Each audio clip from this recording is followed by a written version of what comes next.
If I'm going to be totally honest with you, I do feel like I'm in a season right now where I find myself a little snippier, a little bit more angry, a little bit quicker to get like a bad reaction in all of my relationships, right? Whether it's friends, whether it's my husband.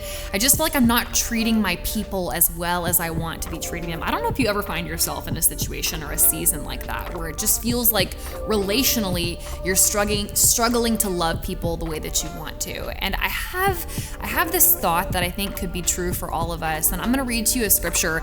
It's out of Mark chapter 12. And this is the greatest commandment, right? Here's what happens. Mark chapter 12, verse 28. One of the teachers of the law came and heard them debating. Noticing that Jesus had given them a good answer, he asked him, of all the commandments, which is the most important? Trying to challenge him. Of all the commandments that we see in the Old Testament, you tell us, Jesus, which one is the most important one? The most important one, answered Jesus, is this. Hear, O Israel, the Lord our God, the Lord is one. Love the Lord your God with all your heart and with all your soul and with all your mind and with all your strength. And the second is this.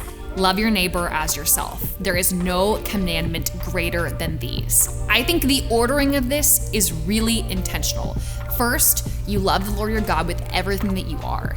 And then second, you love your neighbor as yourself. So this idea here that in order to love your neighbor effectively, you have to first love God, right? You have to be squared up with God. You have to be in your word every single day. You have to be spending time with God in prayer. Sometimes the best way that you can love a person is by fueling yourself in your own personal time with God. Anytime that I find myself frustrated and upset with people or snippy or snapping at people, I always come to the realization that I have been neglecting or lacking in my personal time with God. So my question for you is this. In order to have the healthiest relationships you possibly can, I believe that we need to have first our healthiest relationship with God, who then fuels all of our other healthy relationships. So if you're struggling, let me just ask you this. Where are you at in your relationship with God? Are you spending time with him? Are you nurturing and caring for that relationship first? Because I believe that it's through that relationship that we get filled up and then we can actually overflow onto the other people in our life